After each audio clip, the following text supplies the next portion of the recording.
That'll be working. Start again? Start again, if you wouldn't mind. Good afternoon, everyone. Welcome to this meeting of Braintree District Council Cabinet. We have no fire rehearsals due at all. If the bell goes off, we'll kind of exit via the exit at that end or there, depending on which will be the best to do, and we will meet in the car park. Before I begin, can I just welcome Dan Gascoigne, who's at the back there, who will join us as our new Chief Executive at the end of September. We're pleased to see you, and I understand you're also staying for the full council meeting this evening, so most welcome. Right, okay, we will move on to the agenda. Apologies for absence. I've got an apology from Councillor Kevin Bowers. Any other apologies? Don't think so. Right. Minutes of the previous meeting held on the 11th of July. Are they a correct record? Are you happy they're a correct record? Agreed. Sign them? Fine. Thank you. Right. We will move on to public question time. My understanding Chairman, there are... sorry, if I could just interrupt. Can we do declarations of interest? That might be a good idea. I jumped across it. Beg your pardon. Item 2, declarations of interest. Are there any members who wish to declare a declaration? Councillor Cunningham.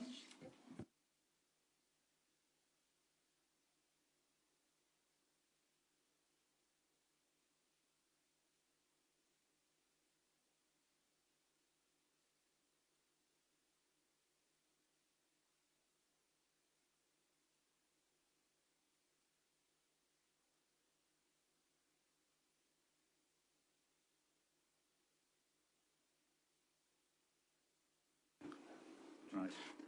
Sorry, Chairman, can you hear me now? Yes. Can I declare a non-pecuniary interest in relation to the shared prosperity funding proposals, because it's highly likely, as a member of Essex County Council, because it's highly likely they will be a partner in some of this work moving forward. Thank you.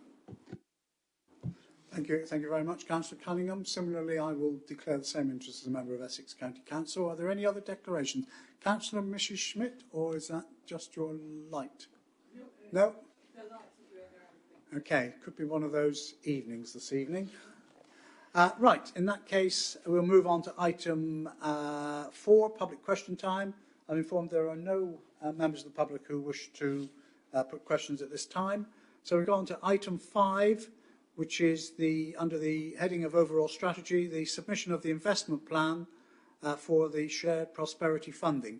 Before I begin, I should point out, particularly to anyone who might be watching this, that there was a full briefing for all members of the council last week on this issue, and therefore I am going to ask Dominic Collins, our senior officer, to give a lead-in, but not go into as much detail as we did in the members' meeting. But full details of it are available on the council's website, should anyone wish to follow up on any particular areas. So without more ado, I'll ask Dominic Collins to introduce the item, please. Thank you, Chairman.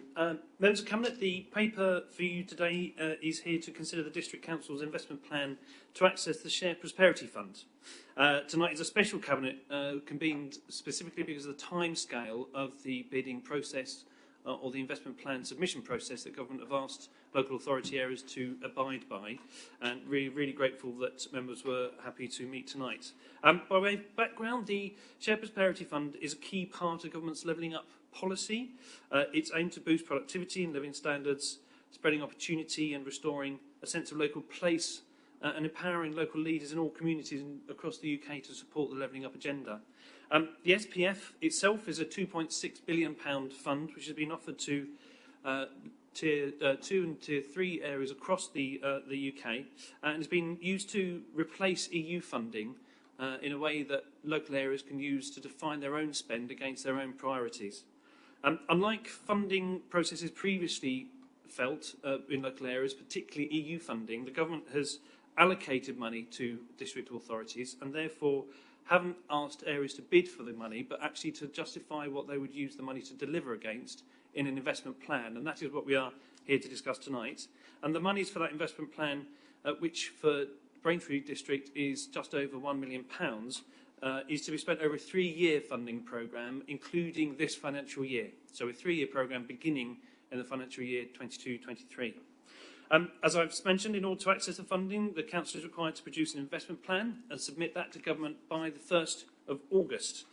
That investment plan it needs to articulate how the area will deliver the just over £1 million across a series of interventions that Government are looking for areas to use to justify the money in their spend.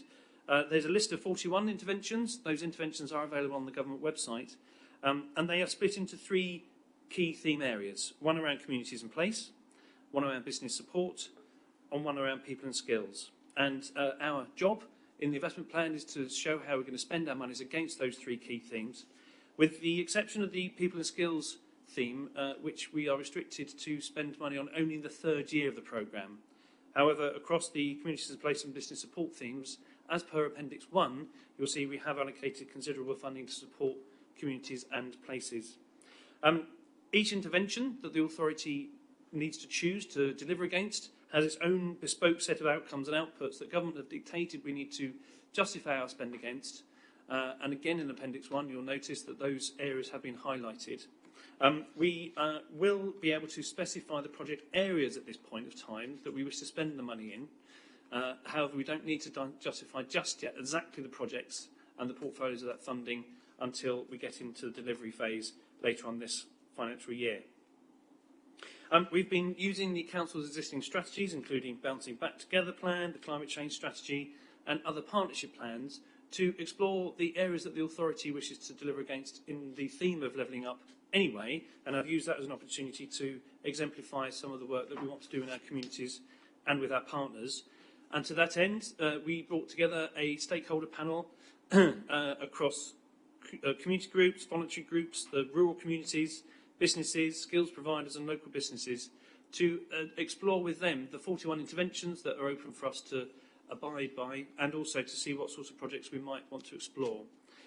At that meeting, which was held on the 5th of July with various partners, we received broad support from the interventions that we wanted to associate our shared prosperity funding with, and all but one identified theme, which was around transport accessibility, particularly in rural areas, which is something that we're looking forward to exemplifying in the programme that we're pulling together. Particularly in Year 3, we've added specifically a new project around transport feasibility studies in response to that feedback. But also that's something we'll be looking forward to putting together with Essex County Council as we work with them on the levelling up work that we have highlighted in the rural pilot areas. As already mentioned, many of the areas of funding will be delivered with partners, and therefore we've decided to, because of their feedback, look over the 3-year period at 5 core areas of work. One around supporting residents through the cost of living crisis, one around empowering and supporting local communities to work together to deliver for themselves, supporting local businesses to start, grow and expand, delivering the skills that residents need, and to support the decarbonisation of our economy. And Appendix 1, you'll see that there are various indicative amounts of funding put against the interventions and the project areas we want to deliver against. And as I said, we will be refining these with partners once we get the funding confirmed by Government and received in October for this financial year, and then as we work through the programme for years 2 and 3. We will be using a certain element of administration fee that the Government are comfortable for us to use to employ a part-time fixed programme manager to support the delivery of the programmes and some of the monitoring that we will need to deliver to Government. Therefore, the paper in front of you tonight offers the first draft of our investment plan. We have got in the Appendix 1, it gives you an indication of the outcomes and the outputs we want to deliver against them. However, you'll notice in the recommendations that the first recommendation is to approve the project areas that we wish to support through SPF funding. And then, for reasons of timeliness, we've asked for a delegation to approve the final investment plan, which will include those final outputs and outcome figures to myself as Corporate Director of Growth in consultation with the Leader of the Council. Councillor Butland, I hope that's enough of an introduction. Thank you very much, Dominic. Are there any comments or questions from anyone? Councillor Cunningham. Thank you very much, Mr. Chairman. Well, this is quite a momentous evening because later this evening we have full council where we hope to adopt the local plan, and this is the first time we will put proposals, or first stage of proposals, for shared prosperity funding. I remember, as Chairman, many of us were reflecting on what shared prosperity funding would look like. Sorry, I'm just conscious. Is there an echo? Am I right to carry on? Okay.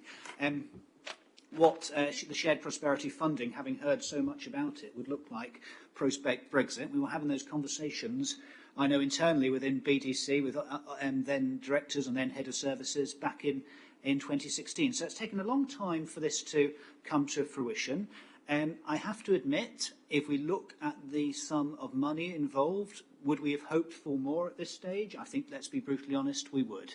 But they do say from small acorns, good oak trees can grow, and hopefully this will be the case with the shared prosperity funding, as we move forward post-pandemic. I would just like to say, Chairman, and record thanks and acknowledge the excellent work that has been done in a very limited space of time by officers, working together with our community, local authority partners. I really think we have some proposals here that focus on the needs of the district at the moment and the needs of the district in the upcoming years, as I say, in this period of post-COVID social, economic recovery, with appropriate deference to climate change and other external factors. Timelines have been tight, and I think those involved have shown great resourcefulness and great breadth. I would just like to make a point about the stakeholder panel, the excellent stakeholder panel we had a few weeks ago, and I think it's a credit to Braintree District Council and the role it has in its community, and the relationship we have with some first-class stakeholders, that we were able to get the breadth and, if I can say so, the quality of the people in the room, from business, from the third sector, from other local authority partners, to reflect on what we thought we should be doing and what we need to do. There was a very clear steer from those present, and I know Councillor Van Dalken was the cabinet member with me on that occasion, but a sense that we were very much on the right track, and they were fully supportive of what Braintree District Council had outlined for this funding. That can only bode well as we go through the next stages. So very pleased to see this coming before Cabinet this evening, and give it the full support as it moves to its next stages. Thank you very much. Thank you, Councillor Cunningham. Councillor Abbott. Thank you, Chairman. I'm tempted to say that as this is funding to replace EU funding, we found a benefit of Brexit, but I'll probably get stopped if I go any further. On a more serious note, the first item, community grants to bring back underused spaces for community gardens, orchards, incredible edibles. I mean, there's lots of good things in here, but I think that's a particularly strong one. As that is taken forward, will there be a review of the projects we've already got? I know in the ward council that Wright and I represent, we've already community grant funded a number of these projects. Because I think if we have an audit of what's already out there, then we could maybe fairly balance any further revenue and capital spend for areas that perhaps haven't had projects to date. I will ask Dominic. The only thing I'm thinking is this is year one, isn't it? And we have to spend the money in the current financial year, is my understanding. Ah, right, fine. So at that point, I think is quite a reasonable one. So yeah, absolutely. I mean, having said that, what we were considering was that this could be used to extend existing projects or support existing projects to be able to do more, as well as new projects to bring new pieces of land back into use for community gardens, orchards, or incredible edibles. So we can have a look at what's already out there, and we can also see whether people want to be able to do more and need some funding to be able to support that, and others where they might want to start a new project. So, I mean, how would that audit be done? Would that be done sort of through members, parish councils, sort of asking them, or has the district council already got some form of list of all of them? So we do have some information, but we will be coming out to ask members, parish councils and community groups as well to see to try and gather as much information as we can together, and working with our local CVS, Community and Voluntary Sector Organisation, Community 360, because they've got information about the community assets that we've got as well. Thank you. Any other? Councillor Mann. I think Chair has got a comment that the first draft is comprehensive and well framed. I've got every confidence that BDC can sensibly and effectively spend any amounts of money that central government give to us. And as has already been said, the only real disappointment is the sum over 3 years is in fact so small. Thank you, Councillor Mann, for that comment. Councillor Tattersley. Thank you, Chairman. It's an impressive priority list that seems to be very well thought through, and it's difficult to find any gaps in it. I think the challenge might well come when figures are included in the outcomes column, which I understand are to be determined initially by the leader and the corporate director. But I wonder what input other members are likely to have when we actually see the stark figures. Thank you. Yes. So there will probably be quite an onerous process of check and challenge from government around the initial investment plan when it's submitted, and then we're going to be need to put a programme management process together to ensure that we're tracking the outputs and the outcomes.